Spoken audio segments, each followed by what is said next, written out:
Hi and welcome to my channel. Before I get into this video, I just want to give you a quick disclaimer. I really disliked One Day in December by Josie Silver. So if you don't want to hear me trash talking one of your favorite books or don't want any negativity right now, I think this is the best point to leave this video. If you're here for the negative review, let's get into it. One Day in December starts off with our main character Laurie, who is sitting on a bus on her way home when she looks out of a window and locks eyes with this man she's never seen before, and in this moment she realizes that she's head over heels in love with him.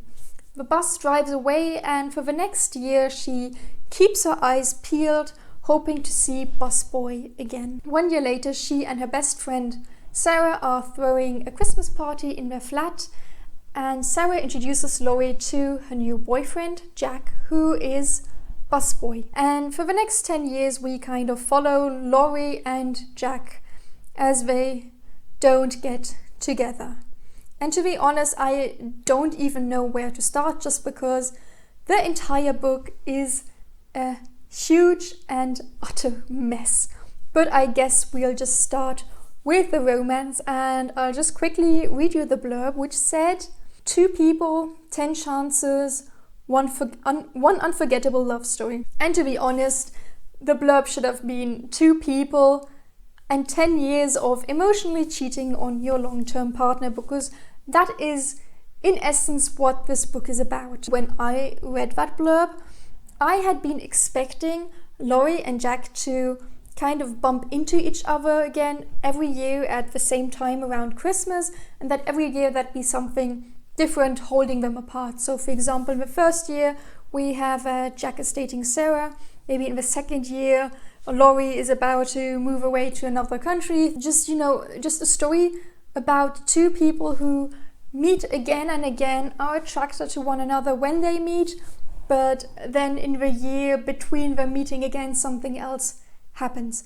That's kind of what I was expecting. Instead I got 400 pages of people emotionally cheating on their partners instead of doing the right thing, breaking up with their long-term partners and getting together with the person they're actually obsessed with. Which is also why I don't quite get why this book is considered romantic and not absolutely toxic, and why this book is recommended around the Christmas time, because it's not wholesome, it's not sweet.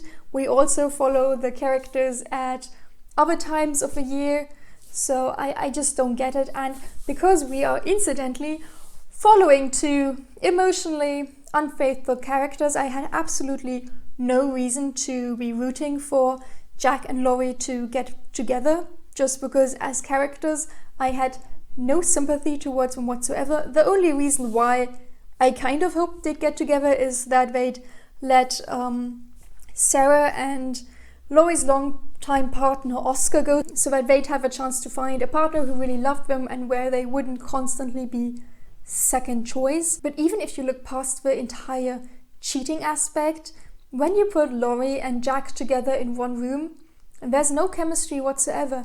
At no point did I understand why these 2 people should be in love, what common ground they have, and just in general there was no chemistry, and it felt more like obsession and infatuation all the way through instead of love. But what I also thought was very problematic was the portrayal of alcohol consumption in One Day in December, because in 99% of the scenes the characters are drinking.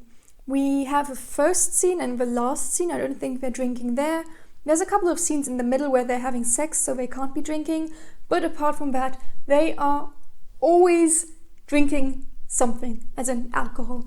And there's absolutely no reason for it, because it's not like we always meet them at a Christmas party or a birthday party. No, we also have instances where the characters are just sitting on a sofa or standing in the kitchen, but still it's explicitly mentioned that they're drinking something or other.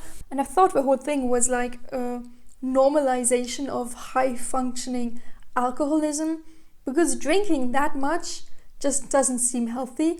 And I do understand that people have a phase where they drink more than in other phases, but I mean, we're covering a 10-year period here, and their drinking habits stay the same from when they're just fresh out of university or college until they're in their mid-30s. Yeah, I definitely did not like that. Just moving away from the story as such of One Day in December, I also want to mention that I listened to this as an audiobook, and the book has dual perspectives. So we have Jack's perspective and Laurie's perspective, and in the audiobook both perspectives are narrated by two different people, and the audiobook wasn't good either. These two narrators had such monotonous voices. It was painful, especially as I couldn't tell when a character was saying something or a character was only thinking something, which was very confusing and strenuous to listen to, because I didn't know how the other character would react, just because I didn't know, did they just say that out loud or didn't they?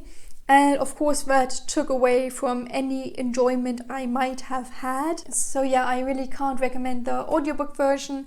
I would say if you really want to pick up One Day in December, just take the book. At least you know who's speaking and who isn't. In general, this book was a huge letdown. I'm so disappointed, just because I have a feeling that it's on everybody's recommendation list when it comes to Christmassy books, and I really did not like this. What's especially frustrating is that last week I read In the Holidays, review is somewhere up there, and I really loved it, and I hadn't expected to plummet so low with One Day in December, so that wasn't a nice way to go.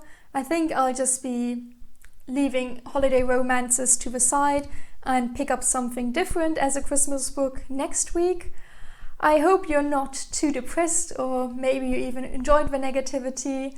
I would really appreciate it if you like this video and subscribe to my channel, and next week I'll be presenting you a completely different Christmas book. Have a nice week and bye.